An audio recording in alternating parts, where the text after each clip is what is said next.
Gente, neste vídeo eu quero contar para vocês um pouquinho de como eu iniciei no ramo imobiliário. E não foi como corretora. Na verdade, eu iniciei no ramo imobiliário através de um anúncio de 0 hora, que é o que se usava muito há 34 anos atrás. E esse anúncio estava pedindo alguém que operasse ET-112. Vocês fazem ideia do que é isso?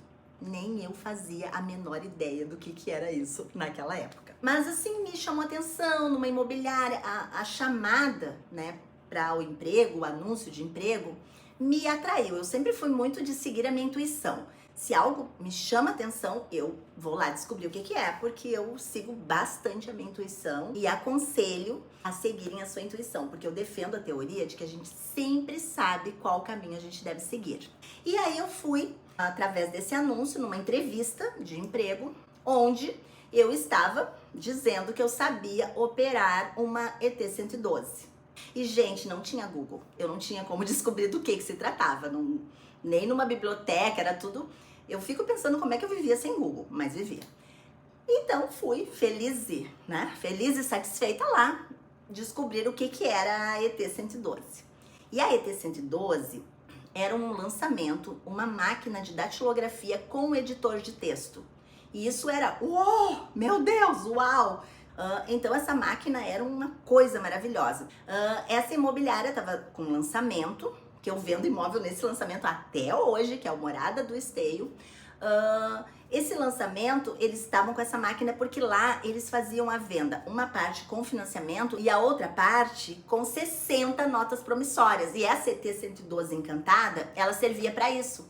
Que a pessoa fazia uma programação, ela era um computadorzinho. Ali tu programava, digitava tudo, dava uns comandos e ela ia e fazia tudo.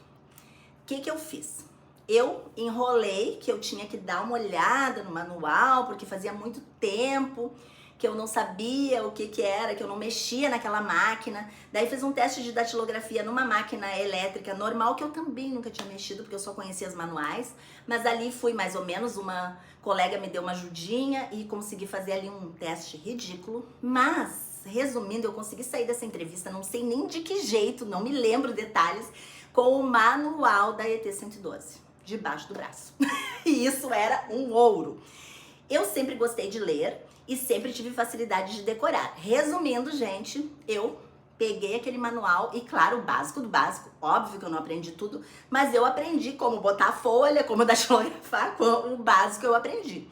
E aí, no outro dia, voltei com o manual e fiz o teste na ET-112. E justamente porque eles também não sabiam, eu passei no teste. Porque se eles soubessem, eles teriam notado que eu não sabia nada. E comecei a trabalhar. E aí, o que eu fiz? Eu aprendi a usar a máquina do jeito que a gente aprende tudo. Como que a gente aprende tudo? Faz a aula, ou seja, lê o manual, faz, implementa e vai. E assim, eu aprendi muito rápido e dominei e até inclusive consegui ensinar minhas colegas, e depois foi comprada outras máquinas e eu que dava treinamento dessas máquinas para as colegas. Mas logo, o que eu percebi? Que isso não era para mim. Por quê? Porque eu não queria ganhar um salário baixo. Tinha a história lá do livro que eu já contei para vocês. Eu não estava satisfeita com aquela remuneração que, mesmo que eu me matasse de trabalhar, trabalhasse sábado, trabalhasse domingo, não era o suficiente. E aí comecei a perceber o que os corretores ganhavam. Nesse meio tempo, eu já não tô mais nesse plantão, eu já fui levada para a matriz em Porto Alegre, e lá eu já não era apenas uma datilógrafa. Lá eu passei a trabalhar no setor de contratos e a perceber como os corretores de imóveis ganhavam bem. Em relação ao meu salário, e isso que eu trabalhava bastante, fazia bastante hora extra, o salário deles era muito alto, porque era uma imobiliária padrão alto, e, ou seja, cada venda que eles faziam, eles ganhavam em torno de 1,5% de comissão, e cada venda na faixa de 500 mil, eles ganhavam 7.500. E eu acredito que o meu salário devia ser a metade disso. E eles faziam 2, 3 vendas, e eu disse, mas como assim? Eu quero ganhar isso. Aí o que eu decidi? Fui lá falar com o meu chefe. Como que eu faço para eu ganhar e atuar como corretora de imóveis? E ele disse, não, Nara, tu tem que fazer o curso de técnico de transações imobiliárias, e me indicou o do Senac na época. E eu disse, é isso que eu quero ser. E é isso que eu quero ser. Por quê? Porque eu quero ganhar isso, porque eu quero ganhar mais, eu quero ter mais rendimentos e quero eu mesma fazer a minha renda. Aí, gente, eu fui pesquisar, tive que esperar um pouquinho, usar um pouquinho de patrocínio, e aí eu iniciei o curso de técnico em transações imobiliárias. Neste meio tempo, surgiu uma oportunidade de fazer um plantão, porque estava faltando corretores, um plantão, nunca vou me esquecer, num prédio, que vamos pensar, faixa de valor, se fosse hoje, 150 mil.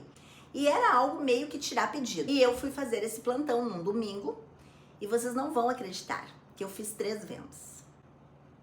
Fiz 3 vendas, as 3 propostas e negociações saíram até com a letra tremida, mas só que imediatamente eu decidi que eu não iria mais trabalhar, quase que deixei todo mundo na mão, porque eu não queria mais trabalhar naquele setor de contratos, eu não queria mais cumprir horário, eu queria ser corretora, porque corretora era ganhar dinheiro muito fácil, e meu Deus, foi tudo muito rápido, porque daí os clientes tinham uma entrada e eu recebia aquelas comissões e eu pensei, gente, eu tô rica, eu acertei na loteria sozinha, quase que eu mandei toda a minha família parar de trabalhar para o mundo, porque, gente, eu descobri uma mina de ouro e realmente eu fiquei enlouquecida e eu queria que todo mundo que tivesse um pouquinho de juízo viesse a ser corretor.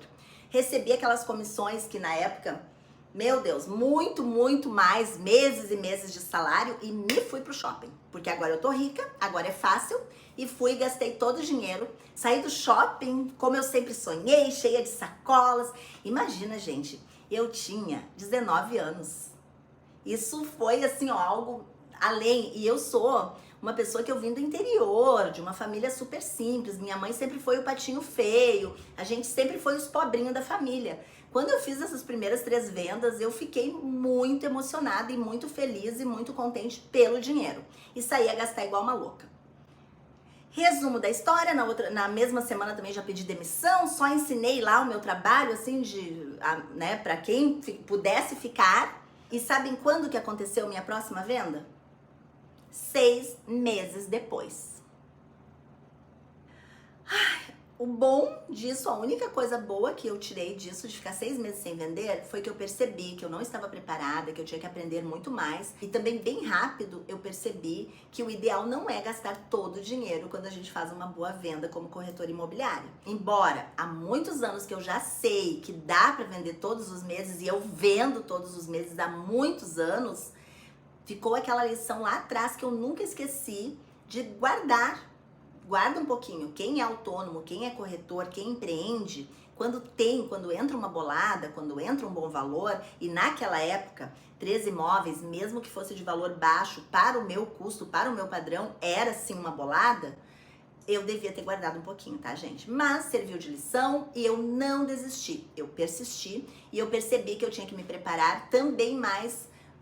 Que foi sorte, foi muito mais sorte do que foi capacidade. E aí também nesses 6 meses eu percebi que eu tinha muita coisa que aprender e comecei a me preparar e a estudar cada vez mais, porque infelizmente o TTI, ele serve para nos dar a credencial de ser corretor, o Cresci, mas ele não é algo que te ensina a atuar como corretor de imóveis, não tem jeito. Pra gente, isso desde aquele tempo e até hoje é assim.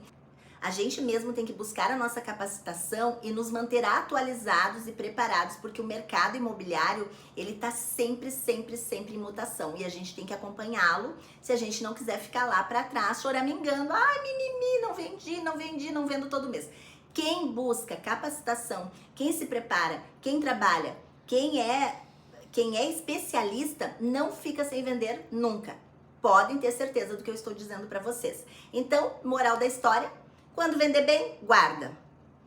Quando acha que não está vendendo, não fica de mimimi, vai se capacitar para poder vender todo mês.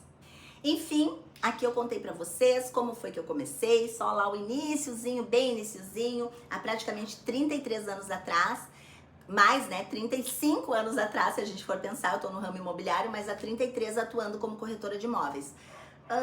E eu espero que isso mostre para vocês que a gente pode sim, como corretor de imóveis, sair do nada e ter um excelente resultado muito rápido, porque lá naquele passado, o meu resultado, o não ter resultado foi um período muito curto se comparado a todo o tempo que eu sempre tive ótimos resultados.